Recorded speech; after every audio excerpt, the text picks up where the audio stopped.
In 1943, German industry was a machine running on fumes. Beneath the steel of tanks, the roar of fighter engines, and the thunder of U-boats, all power traced back to a fragile foundation: fuel. Oil was the Reich's bloodstream. Without it, the armored spearheads that had broken France and overrun the Balkans were nothing but iron husks. The Luftwaffe, once the terror of Europe's skies, was an air force balanced on a razor's edge of dwindling aviation gasoline. Unlike the United States or the Soviet Union, Germany possessed no vast natural reserves. Its armies marched not on oil wells, but on ingenuity and desperation.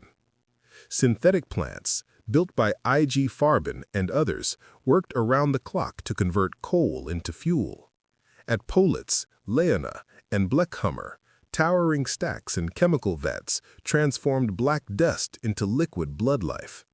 In 1943, these synthetic facilities provided nearly two-thirds of the Reich's aviation gasoline. The rest came from vulnerable sources abroad: the Romanian oil fields at Ploiești, the Austrian fields in the Danube Basin, and shipments through occupied Europe. Every barrel was counted, rationed, fought over. Hitler knew this weakness intimately. As early as 1941, he had driven armies east toward the Caucasus with one obsession: Baku's oil. In speeches to his generals, he thundered that if we do not get the oil, we must end this war. The gamble failed, and by 1943, Germany remained shackled to fragile supply lines. To mask the deficit, Göring's Luftwaffe chiefs issued increasingly frantic fuel ration orders. Fighter squadrons that once trained endlessly in aerobatics now restricted pilots to a handful of hours in the cockpit before combat. Panzer divisions, once symbols of unstoppable mobility, parked their vehicles for weeks at a time, engines silent for want of diesel. Across the Atlantic, Allied planners read the signs. Before we jump back in, tell us where you're tuning in from. And if this story touches you, make sure you're subscribed, because tomorrow I've saved something extra special for you. From early 1942, British intelligence had flagged oil as Germany's true Achilles heel. The U.S. Army Air Forces, newly arrived in Europe, debated which industrial targets could cripple the Reich most quickly: ball bearings at Schweinfurt, aircraft assembly at Regensburg, or transport networks in the Ruhr. Each had advocates, but in the reports that filtered upward from captured documents and aerial reconnaissance, one fact stood out: without oil, none of the others mattered. The problem was reach. Until 1943, the 8th Air Force lacked the long-range escorts needed to strike deep into Germany. Raids on refineries at Ploiești or synthetic plants in Silesia would mean sending bombers far beyond the cover of Spitfires or Thunderbolts, into a cauldron of flak and interceptors. The losses could be catastrophic. Yet even as the debate raged, evidence mounted that fuel was the Reich's soft underbelly. German prisoners captured in North Africa told their interrogators about fuel shortages that crippled Rommel's Africa Corps. Allied cryptographers intercepting Luftwaffe signals noted rising complaints from training commands: flying hours cut, new pilots sent into combat with barely the basics. By 1943, the U.S. Strategic Bombing Survey's analysts were pressing for a campaign against oil. They argued that destroying synthetic plants would not only choke the Luftwaffe, but paralyze Panzer divisions and cut into U-boat operations in the Atlantic. Still, the decision would not come easily. In London and Washington, air commanders argued furiously. The British Air Ministry clung to the area bombing of cities, convinced that morale collapse would break Germany before fuel shortages did. American generals, wedded to precision daylight bombing, insisted oil deserved priority, but they lacked the long-range fighter cover to make it survivable. For the moment, oil remained a target in waiting, its fragility clear, but the order still unsigned. By summer 1943, the debate reached a tipping point. The 8th Air Force prepared for massive raids into Germany, testing whether their bombers could survive the gauntlet without escorts. In the shadows of briefing rooms, planners began whispering about a new directive, one that would quietly shift the weight of Allied bombing toward fuel. The Reich had built its war machine on synthetic miracles in foreign fields. Somewhere in the smoke above Ploiești and Leuna, its fate would be decided. Casablanca, January 1943. Inside the sunlit halls of the Anfa Hotel, Roosevelt and Churchill conferred with their generals, while aides shuffled maps, tonnage tables, and production curves. Outside, palm trees swayed in the North African wind. Inside, a cold argument burned. Where should the Allies aim the hammer of their growing bomber fleets? The British, with years of scars from the Blitz and Bomber Command's own night losses, had long since chosen their path. Sir Arthur Harris, head of Bomber Command, believed in firestorms. "They have sown the wind, and they shall reap the whirlwind," he said of the Germans. For Harris, morale, not oil, was the decisive target. Burn cities, crush housing, make the civilian heart of the Reich collapse. Every sortie reinforced his belief that terror could succeed where tanks had stalled. The Americans, newer to the fight, carried their own vision. The 8th Air Force, now flying from English bases, insisted on daylight precision. With the Norden bomb site and tight formations, they believed they could smash specific industries, ball bearings, aircraft plants, power stations. It was the engineers' dream of surgical war. Among their priorities, oil kept surfacing. Reports from the U.S. Economic Warfare section argued that Germany's synthetic plants and Romanian fields were the Reich's irreplaceable artery. Destroy them, and the Wehrmacht would grind to a halt. Yet consensus proved elusive.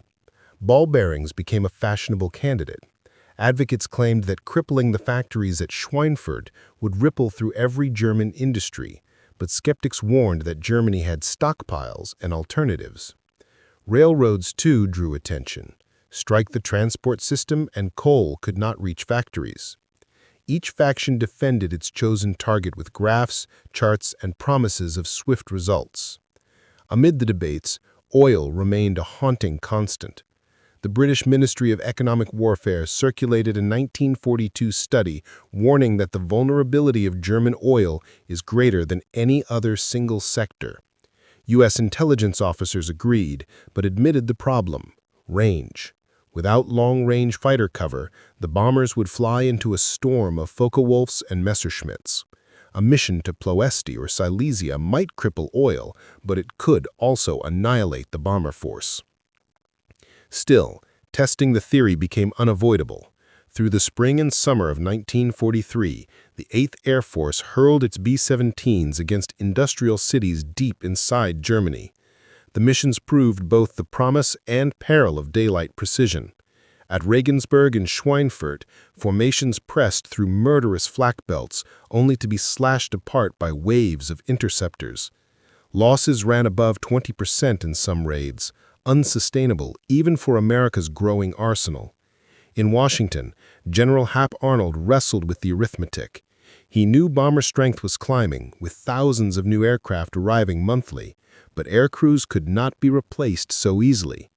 He said, "We can win this war in the air, but not if our squadrons are bled white before we find the right target system." Oil, in his mind, was that target, but timing mattered. Strike too early, without escorts, and the losses might cripple the offensive itself. By late 1943, frustration grew. Ball bearings had not collapsed German industry. Morale bombing had not broken civilian resistance. Railroads proved repairable in weeks.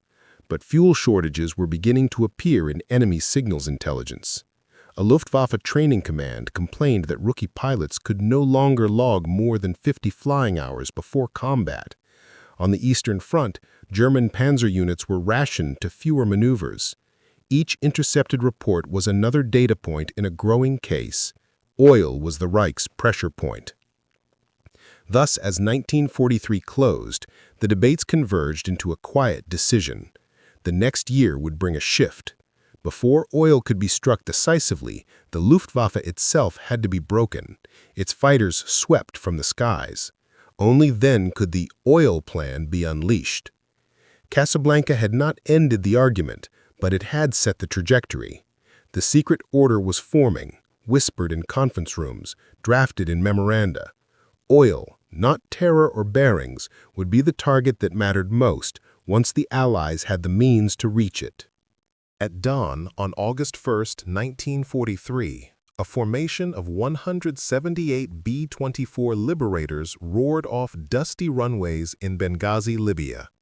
Their target lay 1,200 miles away, across the Mediterranean, over the Balkans, the oil refineries of Ploiești, Romania. To the men strapped inside those aircraft, sweating in desert heat, the mission carried the promise of a decisive blow. To destroy Ploiești was to strangle Hitler's armies at the source. Codenamed Operation Tidal Wave, the raid was the boldest attempt yet to target Germany's fuel supply. American planners, led by Colonel Jacob Smart and General Uzel Ent, had spent months charting the mission. The idea was unorthodox. Rather than a high-altitude strike, the bombers would swoop in at treetop level, hugging the terrain to evade radar and surprise defenders. Charts showed the refineries clustered in a tight circle around Ploiești. If hit simultaneously, the resulting fires could gut 40% of Axis oil production. But secrecy had its limits. By summer 1943, the Germans anticipated a strike on Romania. Luftwaffe fighters of JG-4 and flak batteries had been reinforced. German and Romanian gunners prepared intricate kill zones, with guns hidden in haystacks, towers, and even mock farmhouses. One U.S. intelligence officer later wrote, "It was a hornet's nest, and we were flying straight into it." The mission began badly. Over the mountains of Albania, the lead navigator lost his bearings. A whole group veered off course, forcing other formations to improvise. Instead of a unified hammer blow, the raid unraveled into scattered punches. By the time the first bombers crossed into Romania, surprise was gone.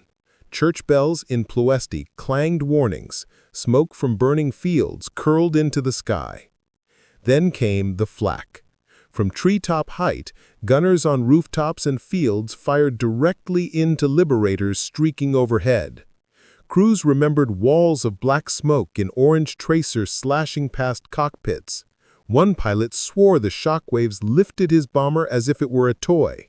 Engines shredded, fuel tanks ignited, wings tore apart.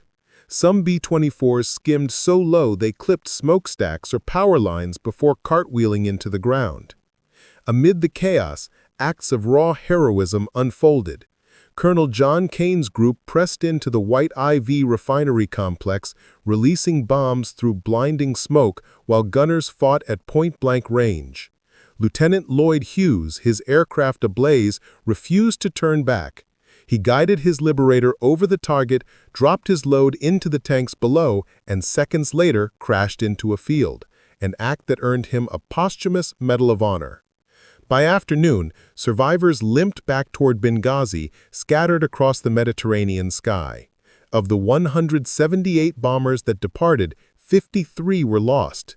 Hundreds of airmen were dead, captured, or missing. The strike had inflicted damage, storage tanks burned, facilities wrecked, but German engineers and Romanian workers moved swiftly. Within weeks, Ploiești's output was nearly restored. For all its courage, Tidal Wave had failed to deliver the knockout blow. Still, the mission left an enduring mark. It revealed oil's vulnerability and the extraordinary risks required to hit it. Crews who flew the raid spoke of it with awe and dread. Ploiești, one survivor wrote, was hell with the lid off. The Luftwaffe, too, took lessons. Defensive flak belts thickened around other key oil sites. For the Reich, the raid was proof that the Allies understood where to aim. In Washington and London, the aftermath sparked debate. Some saw Ploiești as proof that oil could not be destroyed by tactical raids alone. Only sustained, high-altitude campaigns could succeed. Others argued the courage of the liberator crews had demonstrated oil's importance beyond doubt. What everyone agreed on was this: the Reich's fuel lifeline was not untouchable. The question was whether the Allies had the endurance and the escorts to finish the job. By early 1944, the Allied air war over Europe had entered a critical phase. The 8th Air Force, operating from England, had expanded its daylight bombing campaign against the Reich. German oil production had been identified as a primary weakness, but to reach those targets, deep inside the Reich, the bombers needed to survive. And survival was no longer certain. Throughout 1943, flying fortresses and liberators had pressed into Germany only to suffer staggering losses.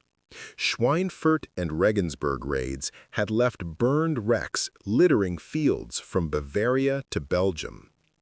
General Karl Spaatz, newly tasked with directing strategic bombing, understood the dilemma with blunt clarity. Without long-range escorts, America's bomber offensive might collapse. The answer arrived on the wings of a new fighter, the P-51 Mustang. Originally designed with a British engine, the Rolls-Royce Merlin, the Mustang combined speed, range, and high-altitude performance unlike anything else in the sky.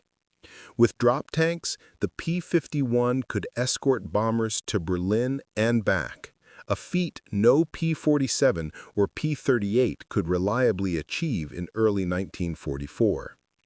To the crews of the 8th Air Force, the arrival of the Mustang marked salvation. The bombers finally had teeth, one pilot recalled. The first true test came in February 1944, during Operation Argument, better known as Big Week. For 6 days, from February 20th to 25th, the U.S. 8th and 15th Air Forces, in coordination with the RAF, launched massive raids against German aircraft factories. The official target was the Luftwaffe's industrial base, but for Spaatz and his planners, the real objective was to force the Luftwaffe into battle and bleed it dry.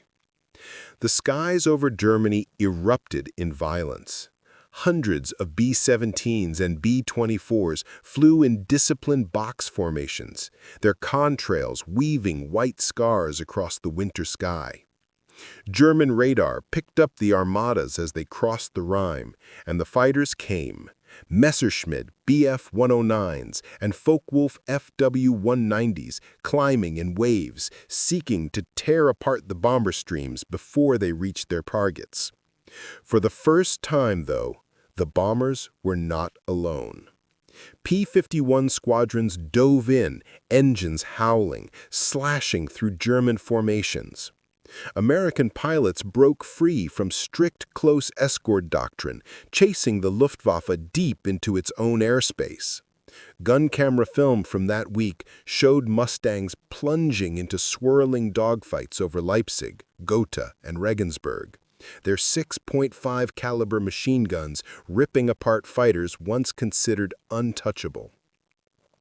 Losses were heavy on both sides. The U.S. lost more than 200 bombers and scores of fighters. But the Luftwaffe bled more critically. Hundreds of aircraft destroyed, veteran pilots lost at a rate Germany could not sustain. Aircraft production recovered on paper, but the heart of the Reich's air defense was cracking. By March 1944, intelligence officers noted a measurable decline in experienced German opposition. The importance for the oil war was profound. With the Luftwaffe weakened, the path to Romania, Poland, and eventually Germany's synthetic fuel plants became more accessible. In March 1944, the first American raids struck Berlin itself. In May, the oil campaign began in earnest. Big Week demonstrated that the Reich could no longer shield its skies. The Mustang had stretched the Allied fist deep into German territory, and the strategic logic shifted. Now it was no longer a question of whether oil targets could be reached. It was a matter of how often they could be struck, and whether the Reich could recover between blows. As one Luftwaffe officer bitterly admitted in a post-war interrogation, "We could replace our machines. We could not replace our men." By spring 1944, the Luftwaffe was finished. The oil strikes that followed were the proof. Preparing and narrating this story took us a lot of time, so if you are enjoying it, like this video. It means a lot to us. Now back to the story. By the spring of 1944, the strategic calculus of the Allied air campaign had shifted decisively. With the Luftwaffe battered during Big Week and long-range escorts now roaming freely across the Reich, American commanders turned their focus to Germany's most vulnerable artery, its fuel. Unlike the vast petroleum fields of the United States or the Middle East, the Third Reich's oil supply was a fragile creation of chemistry and engineering. At the heart of this system stood the great synthetic fuel complexes, Leuna, Merseburg, Bolin, and the Ruhr's hydrogeneration plants. Using the coal-based Fischer-Tropsch and Bergius processes, German chemists transformed brown coal into aviation gasoline, diesel, and lubricants. By 1943, these synthetic plants accounted for nearly two-thirds of Germany's fuel supply. Their smokestacks and cracking towers were the lifeline of the Wehrmacht's war machine. If they fell silent, the Reich would grind to a halt. General Karl Spaatz pressed the case to Eisenhower and the combined chiefs of staff. The oil system was Germany's true Achilles heel. Other industries, tanks, aircraft, even U-boats, could be dispersed, hidden, or repaired. Oil could not. Destroy oil, Spaatz argued, and you destroy the ability to fight. His persistence paid off. By May 1944, the oil campaign was approved as a primary objective of the 8th and 15th Air Forces. The first major strike fell on May 12, 1944. More than 900 bombers thundered across the skies toward central Germany, escorted by P-51s and P-47s. Their target, the Leuna works near Merseburg, operated by IG Farben. At that time, it was the single largest synthetic fuel facility in Europe, producing thousands of tons of aviation fuel each month. The complex sprawled for miles, maze-like rows of distillation columns, cracking towers, and storage tanks, all bristling with flak batteries and camouflaged by smoke generators. The raid unfolded with brutal clarity. Bomb groups dropped their payloads in sequence, 500 and 1,000-pound bombs plunging into the industrial sprawl. Fireballs erupted as storage tanks ruptured, flames leaping hundreds of feet into the air. Thick black smoke cloaked the sky, forcing later formations to bomb blind. German gunners fought back fiercely, filling the air with bursts of flak, while what remained of the Luftwaffe scrambled desperately to intervene. But the escorts were there. Mustangs swept the skies clean, tangling with FW-190s and 109s until the German formation scattered. Post-strike reconnaissance revealed staggering results. Production at Leuna was cut by more than half. Across Germany, synthetic output dropped 46% within a single month. For the first time, the Wehrmacht's war machine planners felt the looming crisis not as a distant threat, but as a daily shortage. Armored divisions were ordered to conserve fuel. Training flights for the Luftwaffe cadets were reduced, and truck convoys faced rationing that strained logistics at every level. The campaign intensified in June and July. The 15th Air Force, flying from Italy, hammered the Romanian oil fields at Ploiești, while the 8th Air Force struck repeatedly at Merseburg, Brüx, and Zeitz. Each raid added another wound to the Reich's fragile fuel network. German repair crews worked frantically, patching pipelines, rebuilding towers, and rerouting production through smaller facilities. But Allied intelligence noted the trend. the more Germany repaired, the faster it was broken again. The Luftwaffe, once the terror of Europe, now found itself starved at the source. By late summer, entire fighter wings were grounded for lack of gasoline. Jet development, promising the salvation of the Reich, was crippled before it could mature. A Me-262 on the runway without fuel was no more dangerous than a wreck. For Allied airmen, the results were tangible. Resistance over targets declined, bombing accuracy improved, and the once formidable flak belts thinned as ammunition stocks dwindled. We knew, one B-17 pilot later recalled, that each gallon of gasoline we denied them meant fewer Messerschmitts in the sky the next day. The oil offensive had begun in earnest, and for Germany, it marked the beginning of the end. While synthetic fuel plants inside Germany were vital, the Reich's single greatest natural petroleum source lay hundreds of miles to the southeast, Romania. The oil fields and refineries around Ploiești had been Germany's lifeblood since the late 1930s. By 1941, with Hitler's armies advancing into the Soviet Union, Romanian crude flowed directly into the Wehrmacht's fuel network. Panzer divisions in Ukraine, Luftwaffe squadrons over Stalingrad, and U-boats prowling the Atlantic all owed their endurance to the wells of Ploiești. For the Allies, Ploiești was always a tantalizing target. The first major attempt, Operation Tidal Wave in August 1943, had sent more than 170 B-24 Liberators on a low-level strike from North Africa. The raid destroyed portions of the refinery complex, but at a catastrophic cost. 53 bombers lost, over 600 airmen killed or captured.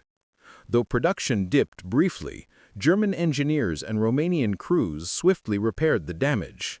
The lesson was clear: Ploiești could be hurt, but not crippled in one blow. By 1944, circumstances had changed. The 15th Air Force, operating from newly captured bases in southern Italy, could now strike Ploiești repeatedly. With long-range escort from P-38s, P-47s, and increasingly P-51 Mustangs, American bombers could fight their way to the target and return. The strategy shifted from daring raids to relentless attrition. The offensive began in April 1944. Waves of B-17s and B-24s hammered the refineries, dropping tons of ordnance on cracking plants, storage tanks, and rail yards. Each raid sent towering columns of flame and smoke billowing into the sky, black pillars visible from 100 miles away. German and Romanian gunners threw up dense flak, and fighter opposition remained fierce. Luftwaffe units based in the Balkans, flying both Bf-109s and Fw-190s, fought doggedly, but Allied escorts steadily gained the upper hand. On May 5th, a massive strike crippled the Ostra Romana refinery, reducing output to a fraction of capacity. Later that month, further raids ignited the Unirea Orion complex, one of the largest refineries in Europe. By mid-summer, daily production from Romania had dropped by more than 50%. The pressure only mounted. In June and July 1944, the 15th Air Force returned again and again, often sending more than 500 heavy bombers at a time. Reconnaissance photos showed fields of burning storage tanks and twisted steel towers. Even when facilities were patched up, the next wave would undo the repairs. The once prized oil lifeline became a smoking graveyard of machinery and shattered rail cars. For Germany, the effects were devastating. Rail shipments northward slowed to a trickle. Luftwaffe squadrons based in France and the Eastern Front received less and less aviation fuel. By August, Panzer divisions were rationed to the point where entire battalions stood idle for lack of gasoline. The Wehrmacht's ability to conduct large-scale mobile operations, the essence of Blitzkrieg, was vanishing. The final blow came not only from the air, but from the ground. In August 1944, the Red Army's Jassy-Kishinev offensive shattered German defenses in Romania. Within weeks, Soviet troops overran the Ploiești region, capturing what remained of the oil fields. For the Reich, The loss was catastrophic. A petroleum artery that had once provided more than a third of Germany's crude oil was cut off forever.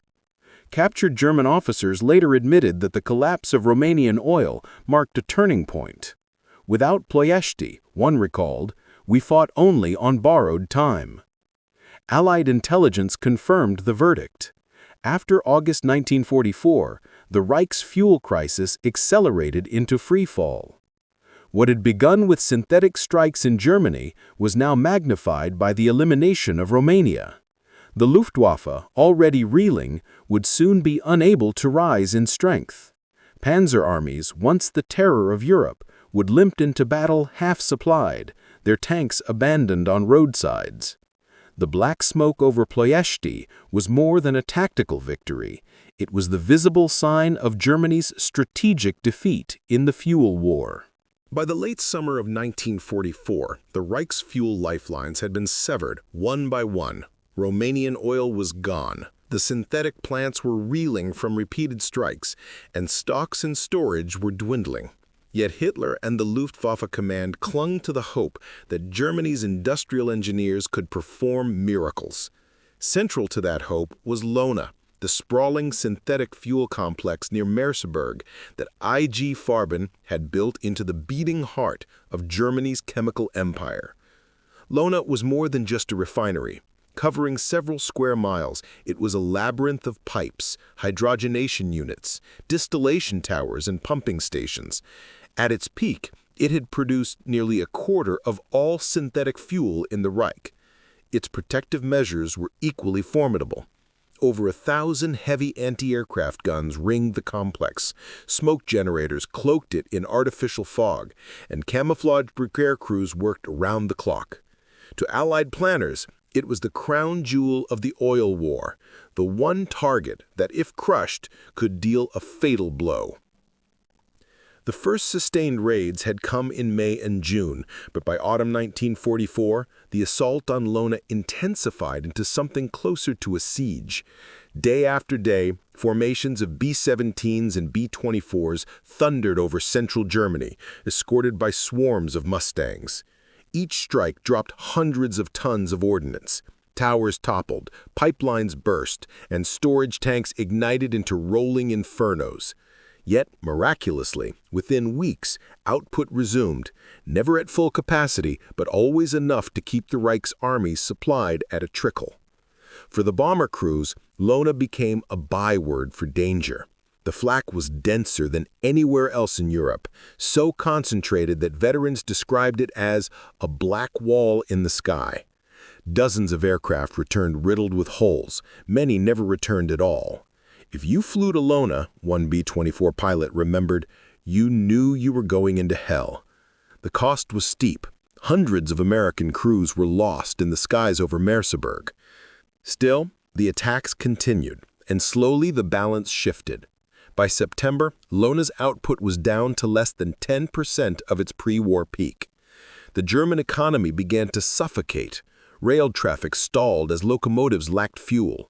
Armored divisions stood motionless on roadsides, their tanks abandoned for want of gasoline. Luftwaffe squadrons rationed flying hours so tightly that new pilots entered combat with barely a handful of training flights. Inside the Reich, the consequences spread like ripples in water. Farmers could not transport their harvests. Civilians queued for hours for a few liters of ersatz fuel. Even the Gestapo noted rising public despair. A secret report to Himmler warned bluntly, the fuel shortage threatens not only military capacity, but the morale of the nation. Leuna itself became a symbol of this struggle. Each time the bombers struck, thousands of German workers, many of them forced laborers from occupied Europe, were marched into the ruins to rebuild. They worked under constant air raids, repairing cracked towers and twisted pipelines. Some plants were restarted in days, others in weeks, but the cycle became futile. By the time production resumed, another wave of B-17s would appear on the horizon, their bomb bays already open. By November 1944, Allied intelligence concluded that the Reich's synthetic fuel output had collapsed by more than 90%. The Wehrmacht entered winter operations on rations so thin that commanders were forced to prioritize fuel between tanks, trucks, and aircraft. A panzer division might be able to move its tanks or its supply columns, but rarely both. The vaunted mobility of German arms, the essence of Blitzkrieg, was gone. In the skies above Leuna, the reckoning was visible in black plumes that seemed never to fade. One flyer described the sight. It was like bombing the same funeral pyre day after day. We were watching a nation burn through its last reserves of strength. The autumn of 1944 marked not just the collapse of German oil, but the collapse of the Reich's ability to maneuver, fight, and resist on equal terms. Leuna's last stand had failed, and with it, the final illusion that Germany could fuel its way out of defeat. By December 1944, the Reich was running on fumes, literally. The oil war that had begun in earnest in the spring had by now gutted Germany's ability to sustain modern warfare. Storage depots were empty, refineries lay in ruins, and synthetic plants like Leuna and Bolin functioned at a fraction of their former capacity, if at all. What remained of German fuel stocks was hoarded for emergency operations, parceled out with ruthless precision by a high command that no longer believed in victory, only in delay. The consequences unfolded on every front. On the Eastern Front, Panzer divisions that had once stormed across the steppes were reduced to immobile strongpoints. Tanks were dug in as static bunkers, their engines silent, their crews stranded. Truck convoys that had supplied German armies for 3 years were replaced by horse-drawn carts. German generals joked bitterly that they were fighting a modern war with the transport of 1914. In the West, Hitler gambled everything on a desperate counteroffensive in the Ardennes. The Battle of the Bulge depended on a last reservoir of fuel, some 4.6 million gallons stockpiled in hidden depots. Panzer divisions spearheaded the assault in December, but from the outset, fuel shortages crippled the plan. German armored columns ran dry on Belgian roads, their tanks abandoned after only a few dozen miles. Capturing Allied fuel dumps became as important as capturing towns. One SS officer later recalled, "We fought not for ground, but for gasoline." The offensive collapsed within weeks, and with it went the Reich's final reserves. By January 1945, the Luftwaffe could barely put fighters in the air. Training flights were reduced to taxiing exercises. New pilots entered combat having fired their guns only once. The jet-powered Me-262, hailed as Germany's miracle weapon, sat idle on runways for lack of kerosene. Allied intelligence officers reviewing reports of grounded squadrons wrote simply, "The Luftwaffe is finished." The industrial picture was no better.